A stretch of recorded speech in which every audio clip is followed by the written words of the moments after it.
Welcome back to the Life of Buddha series. In episode 26, we witnessed the strong development of Buddha's teachings in the land of Magadha. After winning over the three Kassapa brothers and more than 1,000 disciples, Buddha received support from King Bimbisara and many different social classes. His teachings attracted the attention of all classes, from kings, nobles, to merchants and ordinary workers. The Buddha also shared his strategic vision for the future development of the Sangha, emphasizing the need for more outstanding disciples from different walks of life and fields. The construction of the bamboo grove, Vayuvana, was also initiated with the active participation of the bhikkhus. Finally, episode 26 ends with the appearance of two important disciples, Sariputta and Moggallana, who would become the Buddha's right-hand men in propagating the Dharma.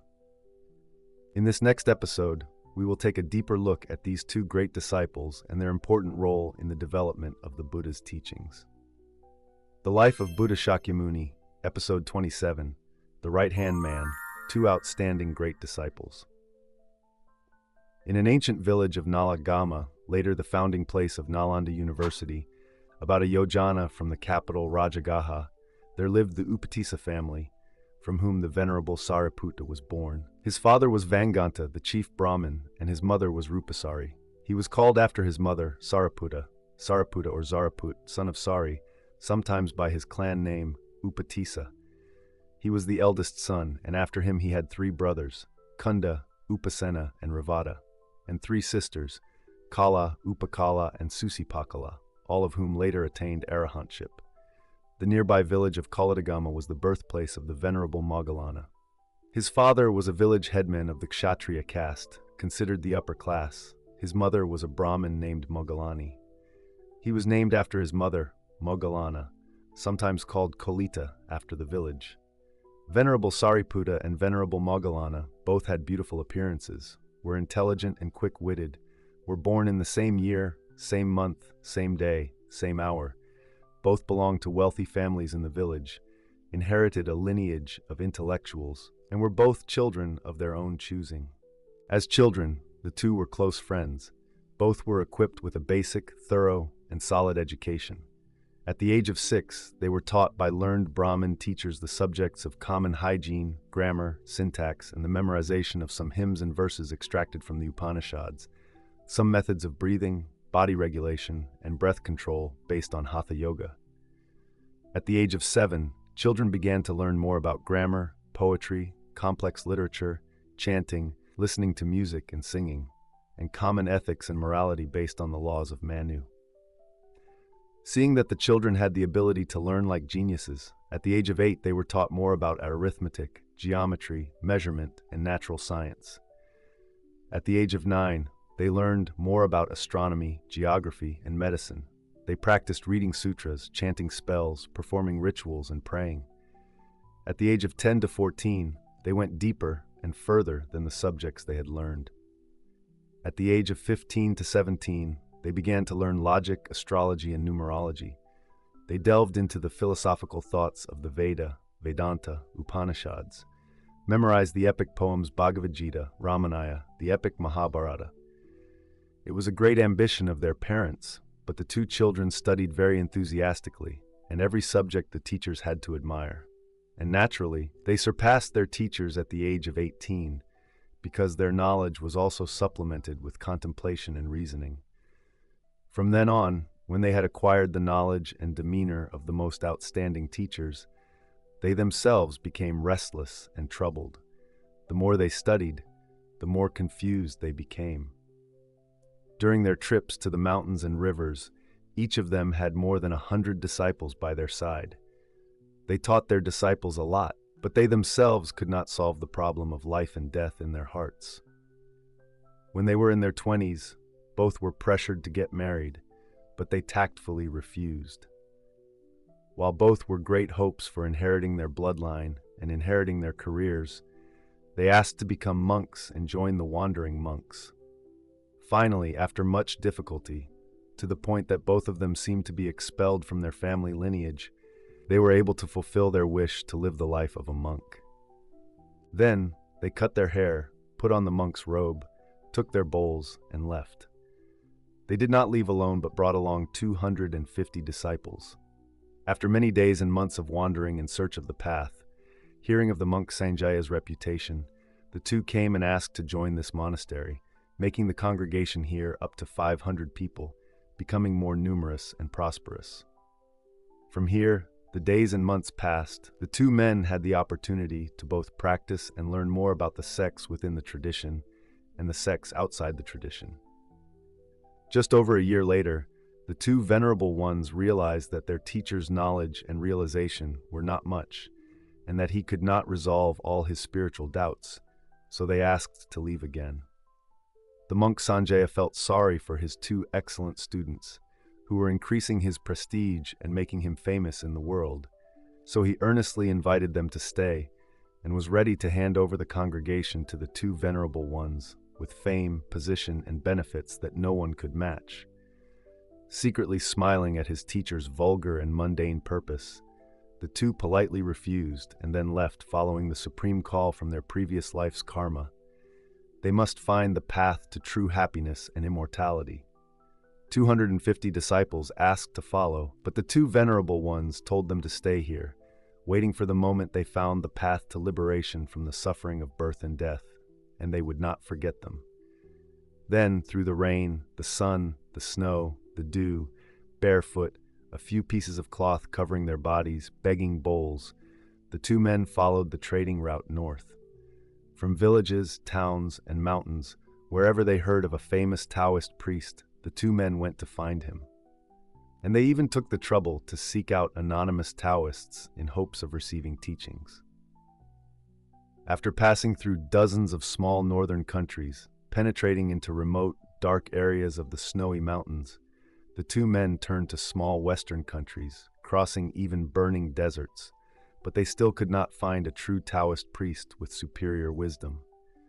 Their knowledge and perception were still wandering around in the three realms, still filled with subtle afflictions and suffering.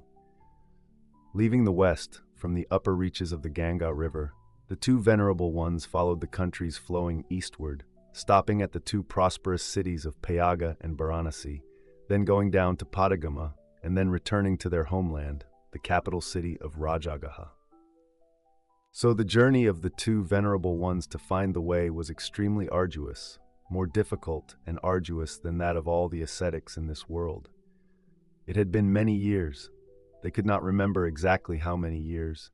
Now the skin of the two friends was dark and weathered. Although their bodies had become thinner, their eyes seemed sharper and brighter, and inside there was still a burning fire, a fire of absolute restlessness, a fire that would not surrender to nothingness, darkness, Maya. Although their steps back seemed helpless and unsuccessful, they had not given up. They were determined to continue their search. So before temporarily parting, they pledged to each other, if anyone finds the path to bliss and immortality first, he will immediately inform the other, and vice versa. Venerable Asaji, one of Kondanya's group, stopped by to visit the Buddha at the bamboo grove on his pilgrimage, then went on alms round. The wonderful fate has come. That day, the wanderer Upatissa Sariputta had just parted with the wanderer Kolita Moggallana, and was on his way to visit his teacher Sanjaya after many years apart, when he saw the venerable Asaji. Upatissa was stunned. From the color of his yellow robe to the wooden bowl in his hand, to his demeanor and majesty, everything exuded something very unusual, very difficult to describe, something that he had never seen in all these years of wandering around the horizon. Look, there was something both solemn and humble in each calm, gentle step, in the eyes that looked down with gentleness and silence. All of that what was revealed must have something very stable, something very deep and still inside, something that was no longer bustling, frantically searching. That venerable monk was leisurely, moderately going from house to house, accepting a little humble food from everyone's heart. There was something very compassionate and also very respectful. It was this very extraordinary yet extremely ordinary character of the true monk that attracted and fascinated Upatissa so strongly. He had never met a monk, a Brahmin, a hermit, or a wanderer who had a personality that seemed so ordinary yet so great as this great monk. Surely he, this one, was one of those who had attained the fruit of arahantship. the popular ideal of that time, or at least one of those who were on the path leading to that supreme fruit. Upatissa thought to himself, I will approach him and ask, why have you renounced the world? Who is your teacher, and what is his teaching? However, seeing the Venerable Assaji silently reciting alms, Upatissa did not dare to disturb him. The Venerable Assaji finished his alms round and turned his eyes towards the outskirts. Upatissa, still respectfully and quietly following behind, thought to himself, he must be looking for a peaceful and reasonable place to eat. I will find a way to serve him as a disciple. Then I will ask him about the Dharma. Venerable Assaji knew that someone was following him, so he thought to himself, these wandering ascetics are often arrogant and conceited. They do not know that when the world-honored one appears like the sun and the moon in the world, all the sect leaders, sect masters, true teachers, gurus, on this continent of Jambudvipa will be nothing but flickering lights, flickering fireflies. Yes, but let me see what this wandering ascetic wants. Arriving at a tall shady grove, Venerable Assaji stopped. Understanding his intention, Upatissa quickly took his seat and placed it on a patch of clean, level grass, then said, Please sit here and eat. Please accept my sincere offering with joy. Venerable Assaji nodded, smiled, sat down calmly, and gently placed his alms bowl in front of him, leisurely eating. He ate slowly, leisurely, dwelling in mindfulness, thoroughly contemplating, thoroughly awakening. Upatissa stood to one side, his hands folded respectfully, his face solemn and calm. A thought suddenly arose in the mind of the Venerable Assaji. This man, this young, handsome, and extremely polite wanderer, has shown something very unusual. I have never seen or known anyone among the heretics who exuded such wisdom, virtue, and humility. Is this a rare flower that has been illuminated by the transcendental rays of the Master? Then, as soon as the Venerable One had taken his hand from the alms bowl, Upatissa quickly and carefully offered him water for washing his hands, drinking water, and toothpicks, the accessories that wandering wanderers always carry with them, in the manner of a disciple very proficient in his duties. The Venerable Assaji silently accepted the offering, thinking to himself, It is not without reason that he follows me and respectfully serves and waits on me as a polite, obedient disciple. Let me find a suitable place to rest, settle my mind in liberation, and then see what his intentions are. Venerable Assaji stood up. Upatissa quickly gathered everything and said, Perhaps you want to find another place to meditate? I will follow you. If there is anything you need, please feel free to tell me. I have gladly accepted all your kind wishes, dear young ascetic. The Venerable One replied, It is time for a midday rest. I dare not disturb you any longer. May I be of any assistance to you? Upatissa invited the Venerable One to sit back down on his cushion, knelt down to pay homage, and said, Many disciples have wandered in search of the path. They have walked the ascetic path through hundreds of countries and heard that there are masters and true teachers who they have sought out to learn from. They are in the Brahman tradition, have studied all the scriptures in the world, and have also practiced all the paths leading to the Brahma body. However, in the end, they are still stuck and miserable. Over the years, the disciples have resolutely abandoned them, stepped outside the tradition, and also studied with many masters and true teachers who do not acknowledge the authority of the sacred scriptures Veda and Upanishads, but bliss and immortality are still not found. Venerable Sir, I have never seen anyone with such clear facial features and a calm and peaceful gait like yours. How simple, serene, and detached your appearance and demeanor are. I contemplate you and think to myself, this is truly the personality of a great arhat, or at least one on the path to arhatship. So please tell me, for what purpose did you renounce the world?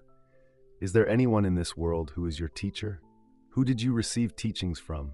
And what is the Dharma that you received? The Venerable Assaji listened attentively, thinking to himself, he has spoken from the bottom of his heart. He is a learned, intelligent, and virtuous ascetic. He has striven to attain peace and escape from all suffering in this world. Then he humbly replied, a humble attitude that is characteristic of the saints. I read the sincerity and honesty in the way of the wandering monk, but I was only a novice monk, just starting to practice the Dharma. I was uneducated, had little language, and lacked the ability to express myself so I was not qualified to explain the Dharma clearly. Upatissa still respectfully bowed his head. I am Upatissa. Please give me some instruction. Even if it is just a little, I will try to contemplate it in many different ways. I am someone who longs for the Dharma like a drought longs for rain, especially the Dharma that you have practiced, that has penetrated deep into your heart and shines radiantly in your four dignified postures, in your transcendental demeanor. Please give me a little bit of that Dharma. You only need a few words of summary. Even if it is a summary, it must be the most fundamental, the core. Knowing the ascetic's sincerity and earnestness, Venerable Assaji said, "So, young wanderer, I will briefly summarize the sublime teaching of the Master as it really is. Listen attentively, know, see, and understand with wisdom. Dharmas arise due to a cause. That cause the Tathagata has made clear, and he has also taught the method for the cessation of that cause. That is the teaching of the great Shramanas.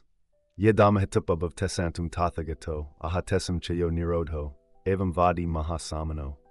The 4 verses summarize the entire teachings of the Buddha, so simple yet so profound. Perhaps Upatissa's wisdom at that time was mature, so he immediately understood that truth. That is the way to explain the 4 noble truths in a very concise and refined way, as if only the essence remained.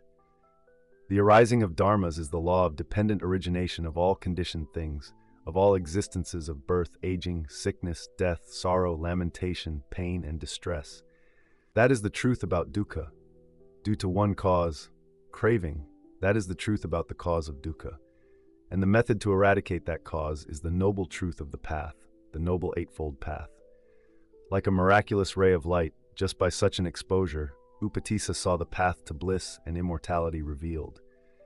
Even more miraculous, without waiting for Venerable Assaji to finish reading the 4 verses, after only hearing the first 2 verses, Upatissa attained the Sotaparamita fruition, entering the holy stream.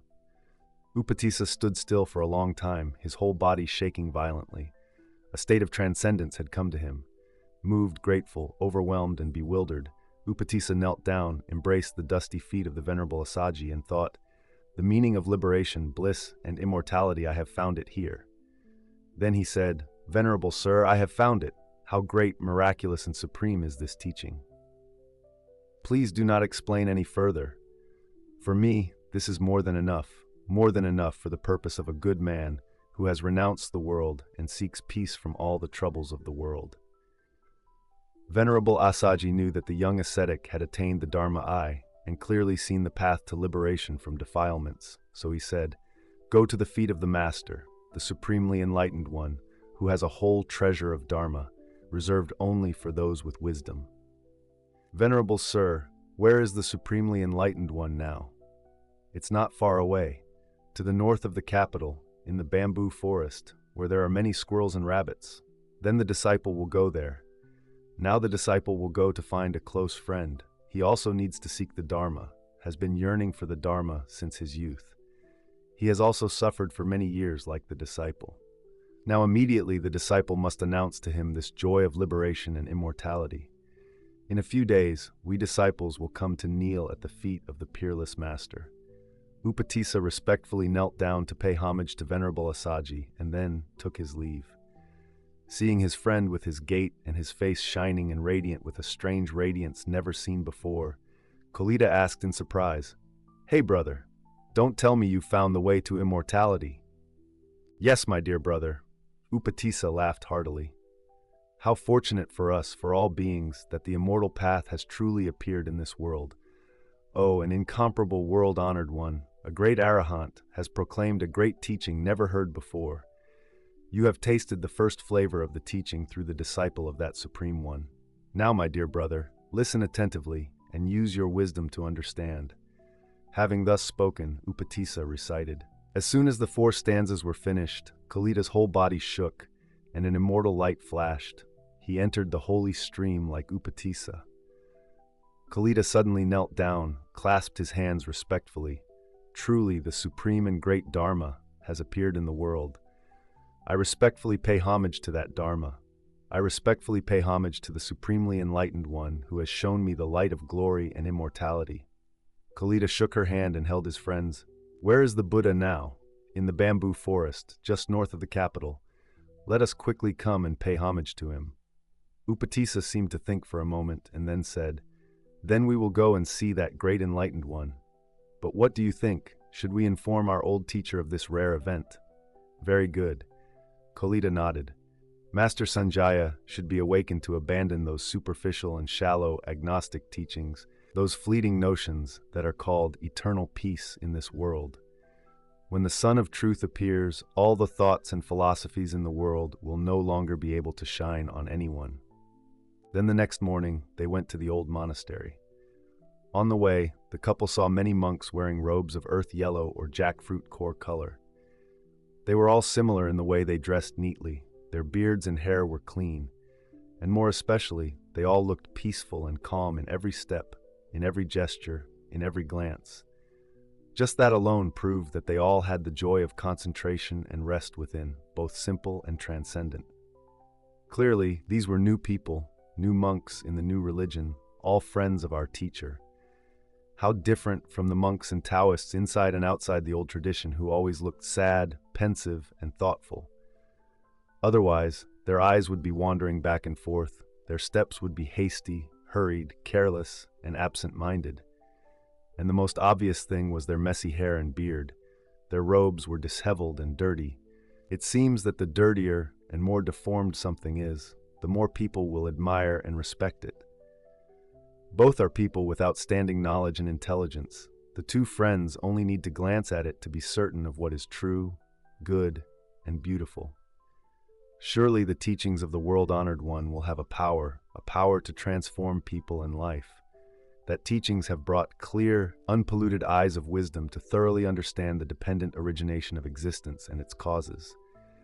Thus it does not lull or delude people into incantations, hymns, sacrifices, prayers in the dark incense smoke, in mysterious temples of gods and demons. Meeting his two excellent students again, the monk Sanjaya was very happy. The two friends briefly but fully told him how they had wandered for many years in vain, and finally, they had encountered the immortal Dharma. Then they advised the monk Sanjaya to leave this monastery and come to take refuge in a world-honored one who had appeared in the world. Because they thought of the kindness of their old teacher, they tried their best to convince him, with clear arguments, with true insight, with many examples, and with hidden but profound metaphors, but the monk Sanjaya steadfastly refused. He cited the asceticism, the practice for many years to achieve the success he had today. He talked about the merit of teaching students, the hardships of building the material facilities. He talked about the fame, position, and benefits of today. All of these successes did not happen overnight. They had to be created with great effort, courage, fortitude, and extraordinary intelligence. Is it possible to throw everything down the drain to become someone else's disciple? How foolish, do you know that? Feeling defeated by this petty, low-minded man, the two still tried one last time. So do you see any mistakes, any untrue points, any unreal points in the teachings that your disciples have just presented? After a while, the monk Sanjaya got tired and nodded, admitting, "Not a single thing wrong with them. They are very intelligent." Kolita opened her eyes wide. "But you still don't give up? Don't follow the new religion?" "Yes." He nodded vigorously, thinking to himself, "For these wise, sincere, and passionate people, if I do not get a clear and decisive answer, they will question me to the end. I will have no place to hide anymore. I am so tired, I might as well tell the truth once and for all." Then he continued, "If the earth does not accept the sky, then the sky will have to accept the earth. Listen to me. You are all wise and sincere people, perhaps more so than I. What you say is right. I also acknowledge as right, cannot be refuted, cannot be denied. The Dharma that you consider to be supreme, blissful, and immortal, I truly do not have the slightest doubt. But this is the truth. I need to tell you." Master Sanjaya's voice here seemed to drop. "I am really too old. I cannot change habits that have been ingrained for too long. I am really used to being a teacher to the world. I really cannot change to the life of a disciple anymore." Then he suddenly shouted loudly, "You heard me clearly. Come on, go away. Leave me alone." Hearing those simple and painful words, both of them suddenly felt sorry and pitied the old monk. They knew that there was no way to convince him anymore. Upatissa tried to salvage the situation. When the Buddha appeared in the world, it was the ultimate blessing that only happens once in millions of years. If you do not follow him, you will regret it. Even if you regret it, it will be too late. I never regret. You must know that in this world there are very few wise people, but there are many, many fools. What do you mean? Kalita was surprised again. I have said it clearly. What I mean by that is, please let some of those wise, intelligent beings like gems and diamonds come to your world-honored one. And those ignorant, foolish, and mentally retarded beings as numerous as dust and sand in the Ganges River, please come to me. Ha ha! Having said that, there are no more scriptures, no more words, no more sentences, no more famous sayings, no more all the right and wrong arguments in the world. Upatissa and Kalita then bowed and took their leave. Although he said so harshly, when the two of them left, he absent-mindedly walked around the monastery. Seeing everything deserted and empty, he was extremely sad. Now he truly saw that the spiritual influence and prestige of two excellent disciples was too great for his disciples. When they left, they not only took with them 250 of their former disciples, but also dragged along all of his followers, 250 of his people. The more he thought about it, the more heartbroken and angry Sanjaya became, to the point of vomiting blood. In the late afternoon, Upatissa and Kalita advised the disciples of the ascetic Sanjaya not to abandon their teacher in his old age, promising not to forget to guide them into the new teachings, and then they agreed to return to their old monastery. Staying overnight in a deserted forest, Upatissa and Kalita took turns instructing the disciples a little about the exemplary appearance of monks, a little about the way of life, and how to practice when joining a new religion. A few days later, when their beards and hair were clean and their clothes were properly equipped, the two of them led their disciples to the bamboo grove to pay their respects to the master. That day, the Buddha summoned the monks and preached a dharma talk that delved into the difficult mission of propagating Buddhism in the future. Accordingly, each person, even though their defilements had been eliminated, still needed to practice the four immeasurable minds: diligence, patience. They had to demonstrate a life as pure as a conch shell, with bright rules and regulations in order to influence and convert non-religious people, kings, nobles, and other classes. In conclusion, he said, "Monks, the Tathagata went from Deer Park, Isapatana, to Gaya, Uruvela, because he saw the causes and conditions from the past. So he converted the 30 princes of Kosala, the 3 Kassapa brothers and their 1,000 disciples. Then the Tathagata went to Rajaga to convert King Senya Bimbisara and his court, who were the powerful protectors of the Sangha in the future. Monks, do not think that now that we have the bamboo grove with its great construction work being completed step by step, that is enough, that a solid foundation has been laid. Our Sangha will have even more wonderful causes and conditions than that. So today, now here, the Tathagata will receive 2 more wonderful flowers, 2 bright stars, 2 beautiful personalities for the Sangha. That cause and condition from a long time ago has now ripened, has come to completion. Look, monks, the 2 young ascetics, Upatissa and Kalita, together with 250 disciples, are entering the forest gate. Sure enough, a moment later, Upatissa and Kalita arrived.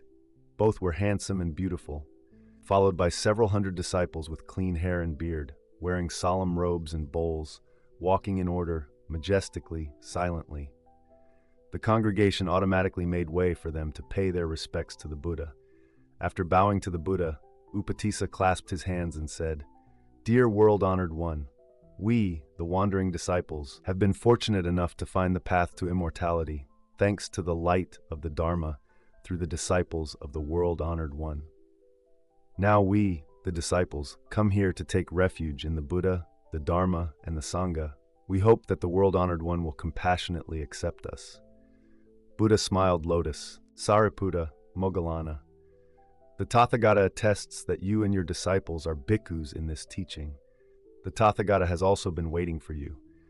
When the Dhamma is seen, the life of the holy disciples of the ascetics is a sacred one, pure in conduct for the benefit of themselves, of devas, and of humans. Then that very evening, the Buddha privately summoned the leading bhikkhus, such as Venerable Kondanya, Asaji, Mahanama, Yasa, the three Venerable Kassapa, together with Sariputta, Moggallana, and taught. Presently, the Bamboo Grove Monastery has nearly several thousand bhikkhus, of which over 1,000 have eliminated their outflows, and some have entered the stream. Several hundred bhikkhus are disciples of Sariputta and Moggallana. Several hundred bhikkhus from the Kondanya, Asaji, and Yasa groups, who have received precepts from various places and then brought them back. Most of them are young and need daily instruction and reminders. The three elders Kassapa are in charge of their living and comings and goings, and the senior disciples are taking care of them. Setting an example for them are Kondanya, Asaji, Mahanama, and Yasa. The Sangha thus appears to be quite strong.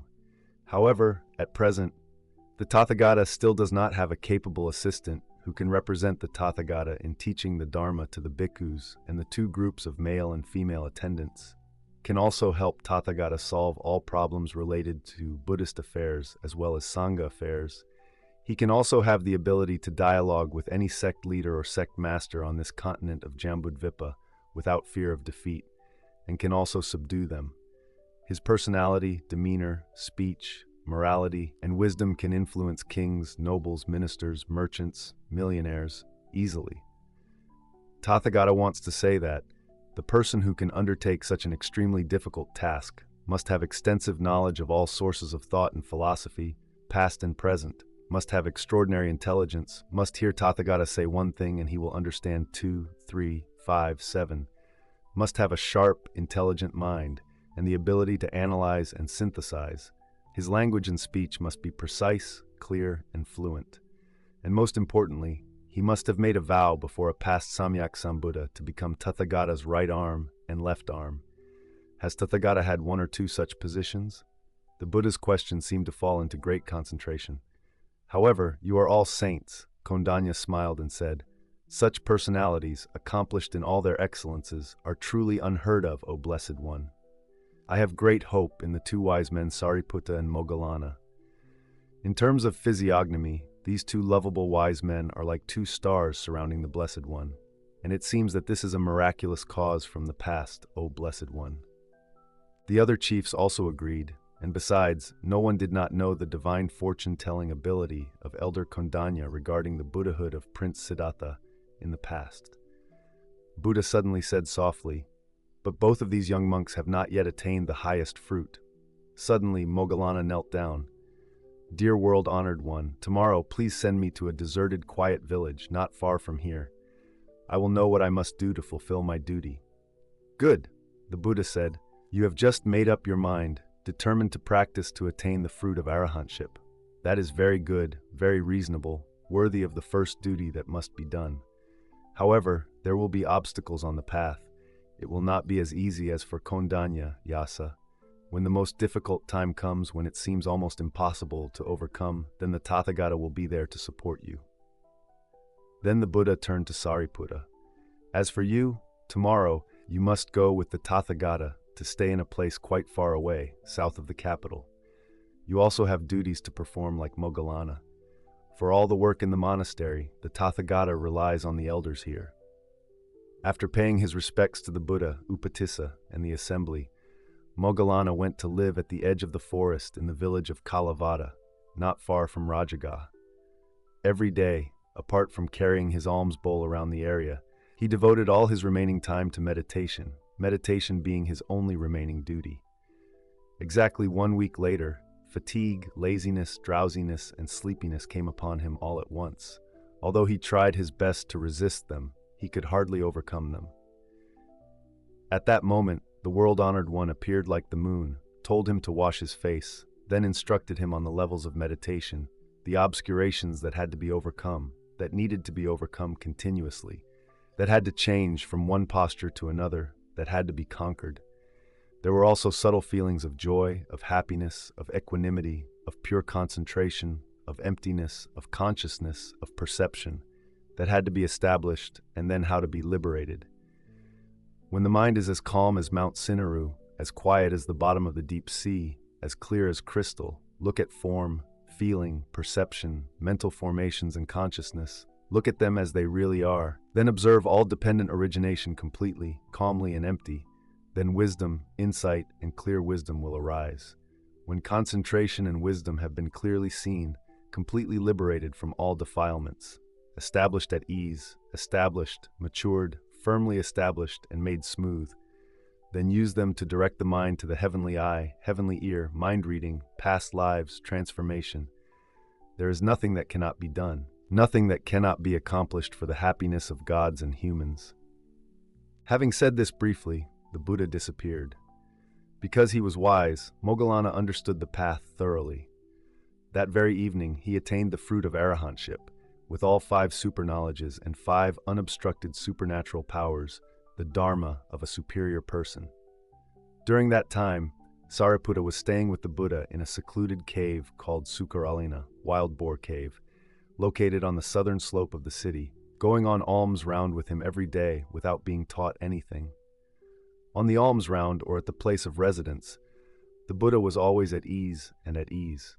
Sometimes he entered deep concentration, the calm and cool air permeating the entire cave. Sometimes, from his forehead emanated various kinds of rays of light. Several times he seemed to be sitting in a block of pearls.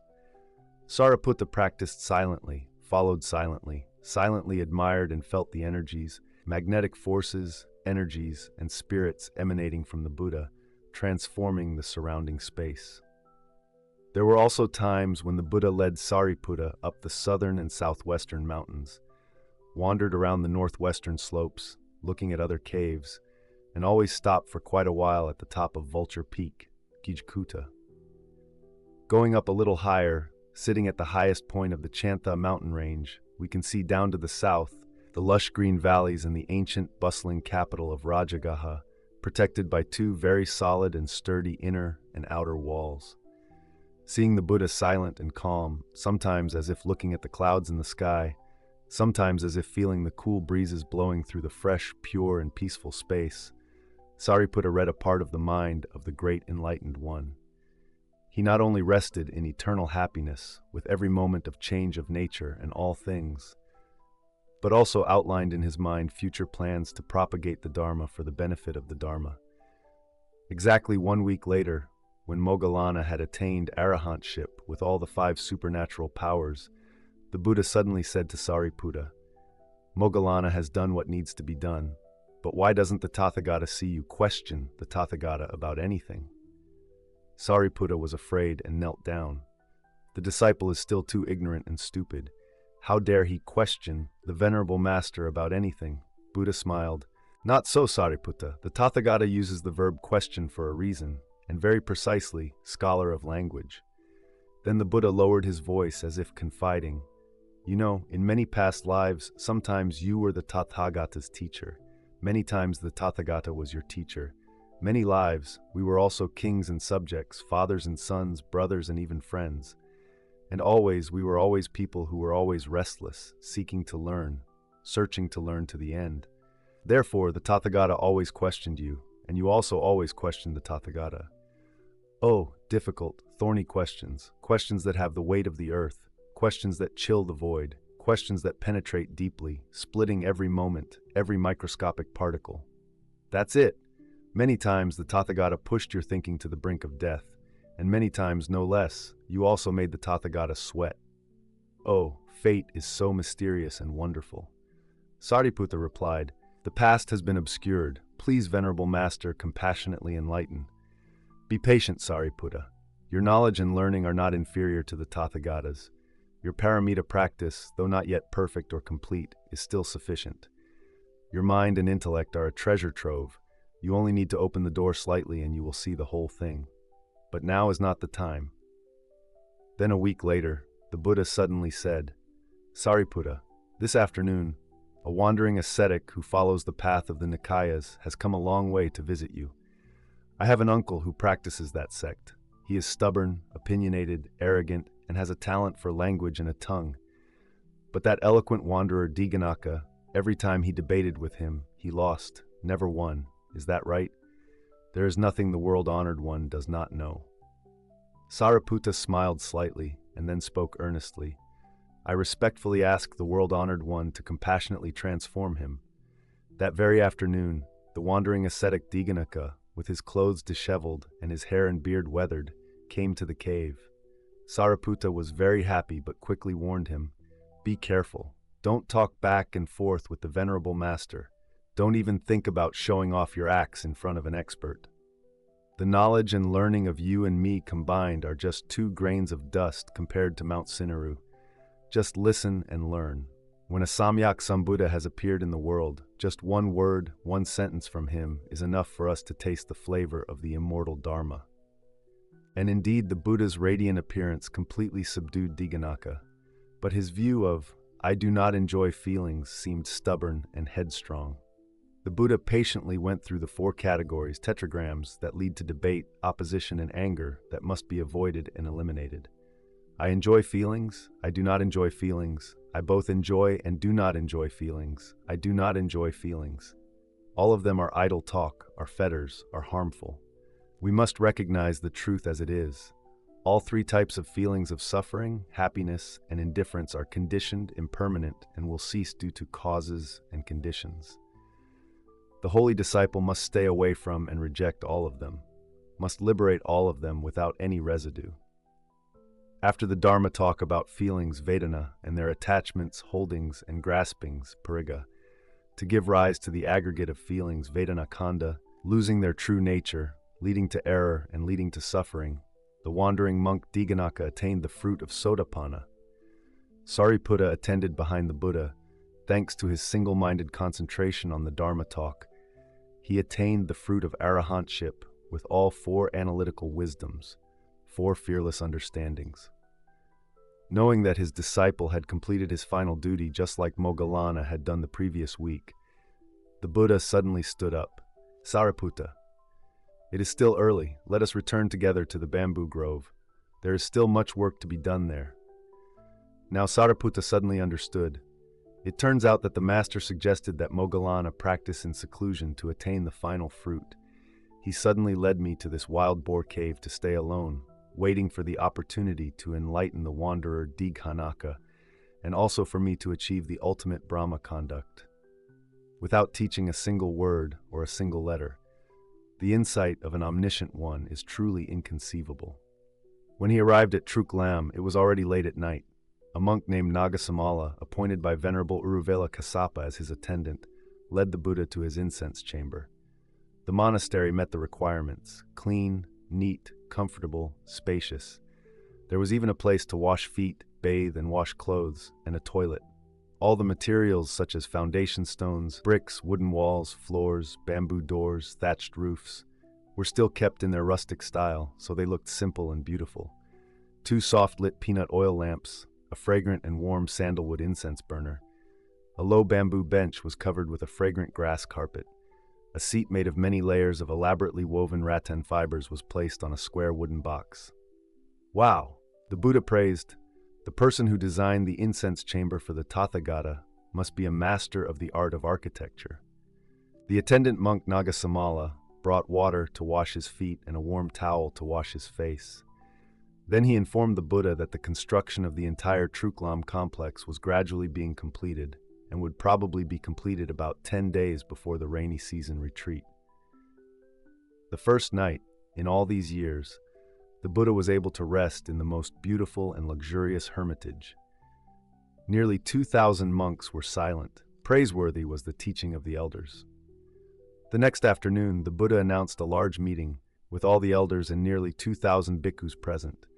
Then, sitting on a high Dharma throne, able to oversee the entire assembly, he spoke in a Sanskrit voice with 8 excellent tones, fluent, easy to understand, sweet, clear, full, distinct, profound, and resonant, that no one could fail to hear. "Monks, in order for the Dharma to develop strongly and spread far and wide in many countries, the Sangha needs thousands of learned saints, thousands of learned saints, thousands of people with a noble life, virtuous conduct, understanding of the Dharma, well-versed in dignity, rules, and learning. That is, full of intelligence, wisdom, conduct, and discipline."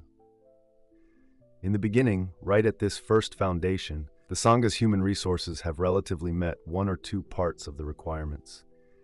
In the future, many outstanding figures from many different classes will appear, and they have begun to appear. Today, the Tathagata will introduce two important figures. They are the best of the best. They are Upatissa and Kolita, that is, Sariputta and Moggallana.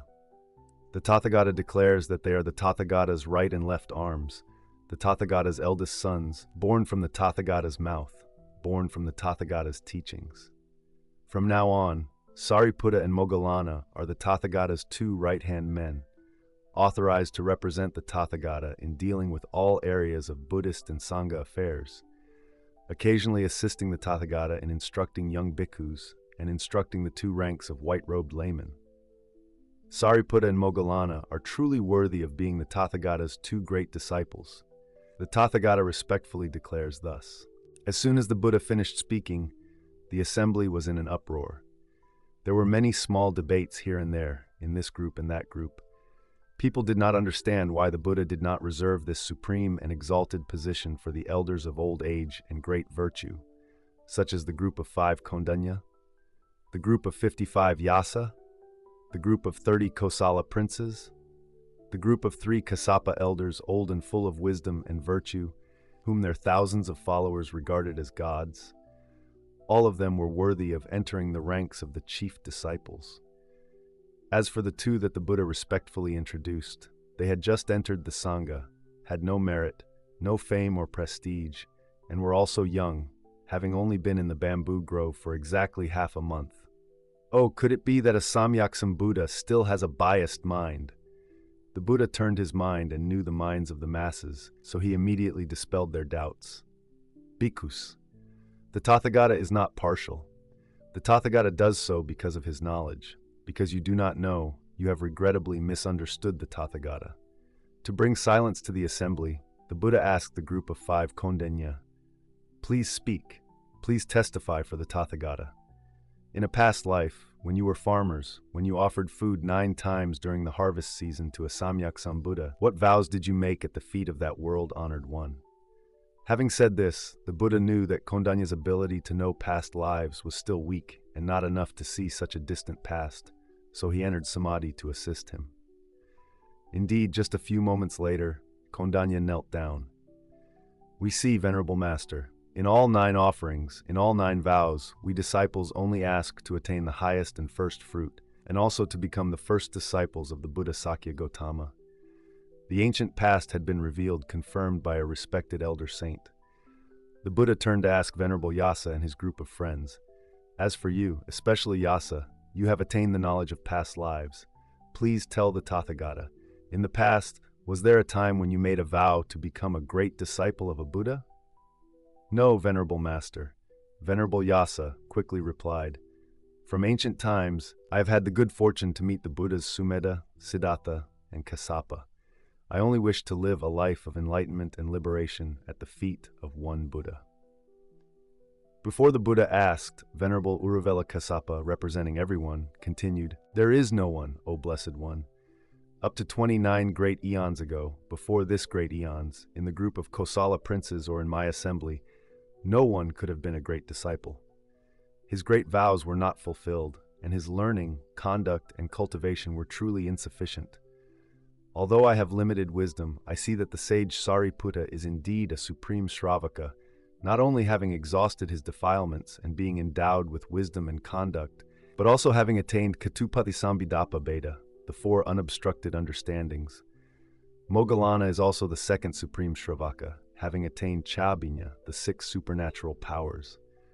Both of these achievements are truly difficult to obtain, truly immeasurable efforts of cultivation, not just through a few Buddhas, O Blessed One. Buddha smiled, "You have spoken correctly, you have seen correctly, Kassapa, not just 29 great eons ago. Both Sariputta and Moggallana have vowed to practice the 10 paramitas for an asamkhya and 100,000 world eons now. Even your own paramitas are still lacking in asamkhya compared to those 2, you should know that." After Venerable Kassapa presented, the Buddha confirmed and then explained further. The whole assembly looked at Sariputta and Moggallana with respect and admiration. The Buddha also knew that the assembly wanted to hear the past story of the 2 great disciples, so he happily told the story that was far away in the memory of a previous life. "Everything has a cause and a condition, monks. Now the Tathagata will tell the past story of Sariputta and Moggallana, just enough for you to clearly see the cause and condition and practice. One Asankhya and 100,000 great eons ago, there was a Samyak Sambuddha named Anomadasi who appeared in the world. He had two great disciples, the most outstanding, who were his right and left hands, very effective. At that time, there was a wealthy elder named Narada. After his parents passed away, he felt that money and wealth were like clouds, and that the pleasures of the five senses were of little joy and much suffering. So he gave away all his possessions and went into the forest to become a monk. Thanks to his diligent practice, Narada attained samadhi and had some supernatural powers and had many disciples. The monk Narada had a close friend, the wealthy landowner Sirivadaka, who was also a man of constant wealth. His house was a well at the crossroads for monks, ascetics, and the poor. The two were very close to each other. Sirivadaka also wanted to give up everything to become a monk like his friend, but Narada advised him not to, but to stay home and do good deeds, because even though he had attained samadhi and had many powers, the problem of life and death had not yet been solved, and subtle suffering and afflictions were still dormant inside. The other day, the ascetic Narada, thanks to his divine eye and divine ear, knew that in his kingdom there had just been born a Buddha, a Samyak Sambuddha, whose name was Anomadasi. His whole body suddenly shook. He thought to himself, this concentration, these powers, although they are superior knowledge, are definitely not wisdom. I must go and pay homage to that Buddha, that Samyak Sambuddha, to receive his enlightenment. The Buddha Anomadasi directed his mind, knew his mind, and immediately appeared from the void in front of him with a radiant appearance of 32 noble marks and 80 beauties. The ascetic Narada immediately knew who it was, knelt down to pay homage, then took his seat and placed it respectfully under the tree, on a high patch of ground, and invited the world-honored one to sit down. As soon as he finished, on both sides of the Buddha appeared two monks with dignified and majestic beauty that was difficult to compare to in the world. The Buddha Anomadasi smiled a lotus bud and said, "Those are the two great disciples of the Tathagata." The ascetic Narada immediately called his disciples to find two other seat cushions and placed them on both sides of the fully enlightened one and invited them to sit down. Looking up, the ascetic Narada was surprised and amazed. Thousands of monks in bright yellow robes, who had appeared at some unknown time, were standing and filling the entire forest. Fortunately, the Taoist also had thousands of disciples, so preparing seats for the holy monks and nuns was not too difficult. Then, with all his heart, the monk himself brought water to wash the feet and hands, and then offered the most delicious fruits in a bowl to the world-honored one. All his thousands of disciples, seeing the respectful and devoted service of their teacher, were also happy to serve the monks very attentively. While the world-honored one, the two great disciples, and the congregation were quietly eating, the monk observed and suddenly discovered something. The world-honored one's seat was the same as the two great disciples, and the seats of the surrounding holy people were, in many places, higher. Furthermore, all the seats were old and torn. Many of them were covered with dirt and dust, truly unworthy of a respectful reception, not suitable for the seats of the holy people. Then, the monk ordered his disciples to go into the forest to find flowers, and gave them a lot of flowers, and he himself, using his supernatural powers, made the world-honored one's seat as tall as a throne with pearl and pearl fringes. The two great disciples also had two precious thrones like these, but they were half a black hand lower. Thousands of other thrones were lower than those of the two great disciples. When the disciples brought flowers back, the Taoist had them scattered all around their seats. When the work was finished, the Taoist Narada knelt down. "We disciples are in the deep forest, not knowing what to use to welcome, receive, and make offerings to the world-honored one and the holy assembly, so please be compassionate and forgiving." Buddha said, "Such a welcome is the first welcome. Such an offering is the first offering. The result of this merit is beyond compare to countless humans and devas. You and your disciples should rejoice, Narada." Narada was filled with joy and continued, "Please, world-honored one, give us a dharma talk." Because he wanted to test the ascetic Narada, the Buddha said, "This is not the time, Narada. This is the time for the Tathagata and his disciples to rest in the cessation of feeling and perception." Then, everything was like a great forest of concentration. The ascetic Narada immediately used his supernatural powers to transform a golden-tasseled parasol and stood solemnly to cover the world-honored one. Because this concentration lasted for 7 days and nights, the ascetic Narada also did not eat, drink, or sleep for 7 days and 7 nights to protect the world-honored one from the dew and sun. After the Buddha's meditation, he sent 2 great disciples to take turns preaching to the assembly. Although their language was fluent, clear, easy to understand, and easy to listen to, no one attained any fruition. When it was the Buddha's turn to preach, all of the disciples of the ascetic Narada either entered the stream or attained the highest fruition. As for the ascetic Narada, he did not attain anything, because at that time he was attentively looking at his great right-hand disciple and was completely captivated by his majesty, fluent language, and style. After the Dharma talk, the ascetic Narada asked, "What kind of practice conditions are needed to be able to achieve the superior position of a great disciple, like the great disciple sitting on the right side of the world-honored one?" It took a long time of practice to achieve it. The Buddha compassionately said, "Hey Narada, that powerful assistant of the Tathagata had to practice paramita for an asamkhya and 100,000 great world eons. Currently, on this continent of Jambudvipa, he is considered the foremost in analytical wisdom and unimpeded eloquence.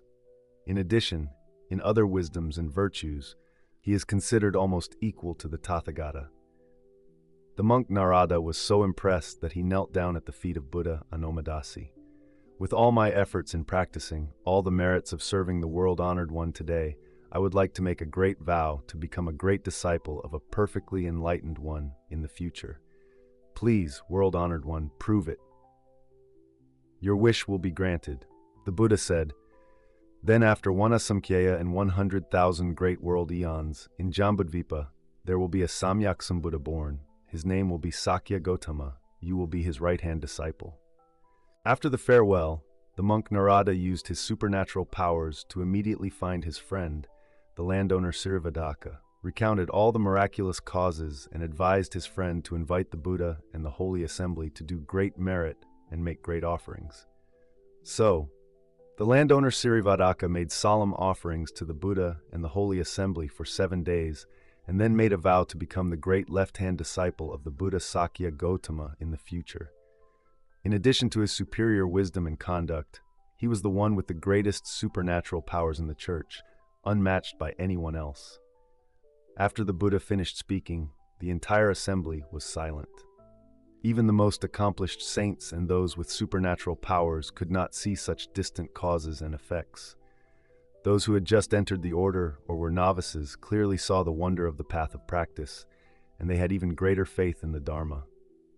The Buddha concluded, "So the Tathagata has no bias, right? Whoever has a certain rank or a certain vow from the past, the Tathagata has placed them in the right rank in accordance with their vow, without any deviation. The enlightenment of the Omniscient One leaves no room for even a speck of doubt to cling to." The position of the 2 great disciples was thus firmly established in the church, and especially in the faith of the masses. The great bamboo grove monastery, Vayuvanarama, was thus completed as planned by King Senia Bimbisara. However, as the rainy season retreat approached, newly ordained bhikkhus from many places, born from missionary groups, all wanted to see the Buddha, so they flocked to see him. 2,000 cups of food were not enough. The problem seemed difficult, but turned out to be extremely simple. Venerable Uruvela Kassapa consulted with his 2 younger brothers that they should only keep the senior disciples, the bhikkhus who knew how to take care of the work, knew how to take care of the food, water, and sanitation here and there, and that they should migrate to nearby villages, forests, and hills where there were many caves that could be used for quiet living to make room for the newcomers. The 2 great disciples who had just been ordained were always called by the Buddha to teach them this and that. The Buddha's daily Dharma talks to the monks and lay people, both of them listened without missing a single session. The other day, King Senya Bimbisara held an inauguration ceremony to dedicate the entire construction of the bamboo grove to the Buddha and the Sangha. He organized it very solemnly. It seemed that all the religious leaders, religious teachers, bankers, business leaders, big merchants, rich people, scholars, intellectuals of the capital were invited. The royal family, nobles, officials, generals, soldiers, must consider it their duty to contribute money or labor to that great project. On this occasion, the king and the royal court offered alms for 7 days, and for 6 days at the newly inaugurated lecture hall, the Buddha gave in-order dharma talks to the 2 groups of white-robed laymen. In the evening, he again instructed the monks. On the 7th day, the Buddha entrusted both dharma talks to the Venerable Sariputta. Perhaps he wanted to widely introduce this outstanding great disciple whose intellectual stature and talent no one knew. As a great wise man, having attained the 4 unobstructed understandings, although he was close to the Buddha for a very short time, Venerable Sariputta grasped the general outline and details of the teachings very quickly, and was also able to widely develop them depending on the capacity and audience. Furthermore, Venerable Sariputta was accustomed to being a teacher, accustomed to instructing disciples. Language, grammar, and syntax were all familiar since his youth, so preaching before the assembly and gathering the assembly was not difficult at all. During the afternoon Dharma talk, Venerable Sariputta made the lay community happy, convinced, and moved. During the evening Dharma talk, not only did the new bhikkhus enjoy it, filled with joy, but the venerable elders were also extremely cool, satisfied, and impressed. And everyone felt that. The Venerable Sariputta's fluent, lively language, specific and rich examples made them understand the teachings more deeply and broadly from the very condensed points of the Venerable Master. And only the Buddha was not surprised at all. He always appeared at the right time to confirm to the assembly. The Tathagata once declared that Sariputta and Moggallana were born from the mouth of the Tathagata, from the teachings of the Tathagata. Now it has been confirmed that there is skin, there is flesh, there are bones, there is marrow. Is that so? Dear ladies and gentlemen, you have just listened to the video about the life of Buddha Shakyamuni, adapted from the work A Life, a Sun and Moon by Master Geoy Duck. This video series will be broadcast at 7 p.m. every Monday, Wednesday, and Friday on the YouTube channel Buddhist Story. We sincerely thank you for watching. To not miss the next episodes, remember to subscribe to the channel and turn on notifications. If you find the content useful, please share this video with your relatives and friends. All your comments are very valuable to us. Please leave comments below the video so we can discuss and share together. Thank you, and see you again in the next episodes of the video series, The Life of Buddha Shakyamuni.